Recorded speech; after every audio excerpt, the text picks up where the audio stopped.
Jeopard is a 5-star preservation character often known for his amazing team-wide shield application and self-revive upon death.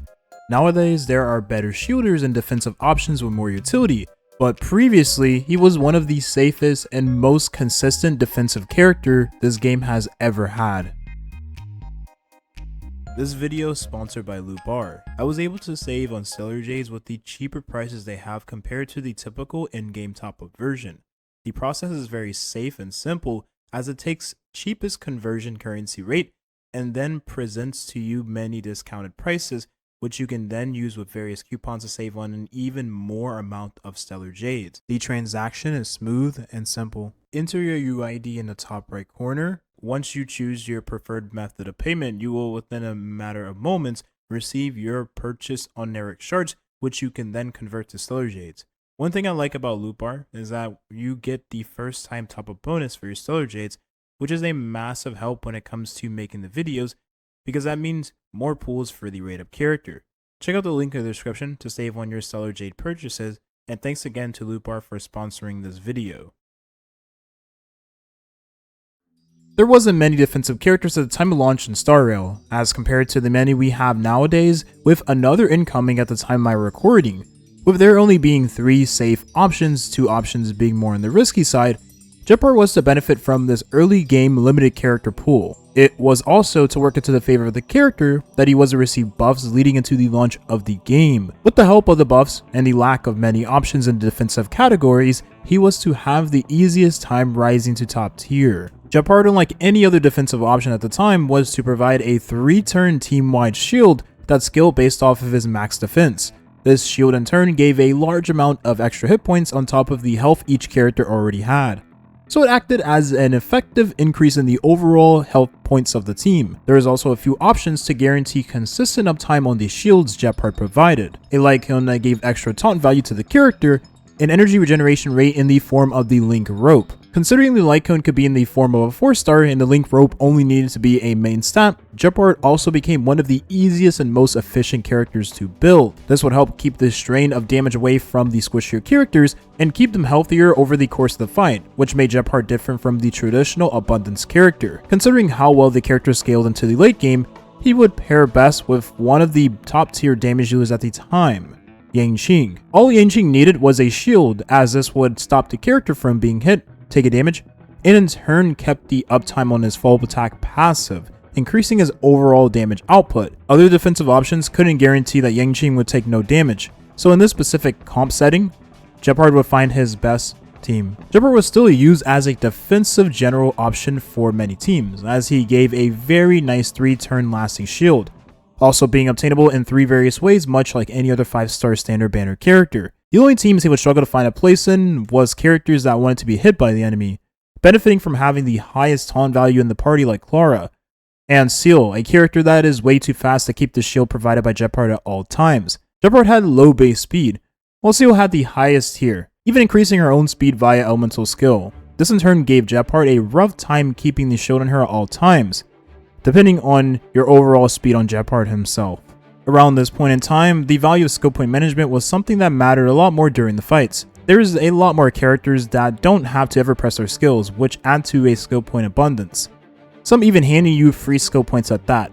In teams that needed better skill point management, Jeopard would stand out as the defensive option, alongside characters like Bronya. But aside from her, teams were pretty stable with the skill point economy. Fast forward, and Jeopard was to remain a top tier shielder, pairing nicely alongside any character that needed a nice character to sustain and take aggro throughout the fight. This was even around the time where there was still a lack of defensive options until the release of Luocha. There was 2 issues with Jeopard that began to show around the release of this newest abundance character.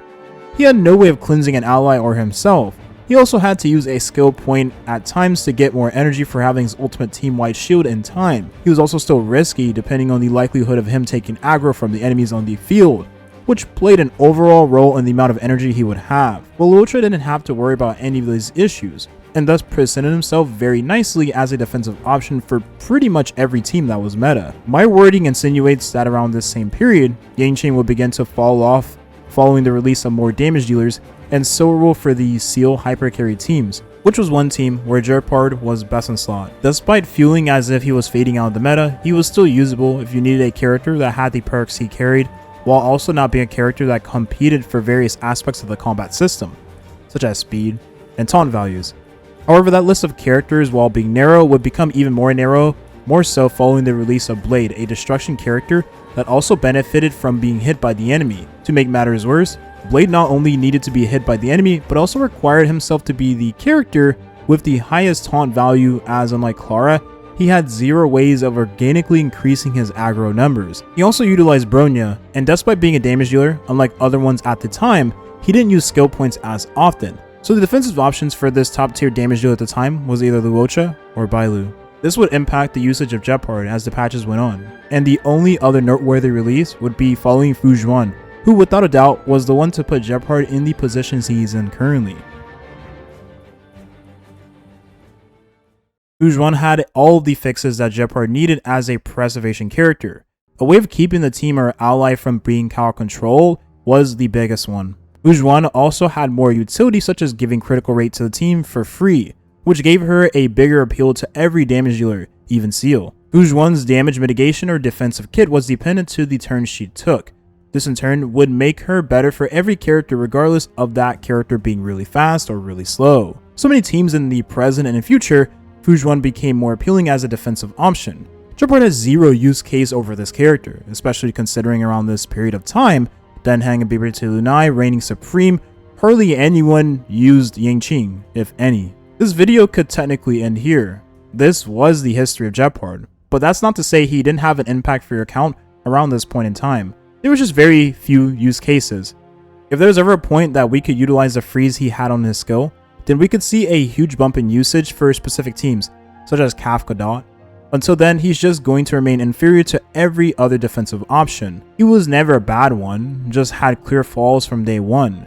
And there was no future releases of characters like Yangqing that could benefit from him also. There would also be a point in time where a character was to benefit from the freeze Jeopard had on his skill, which also counted as a debuff.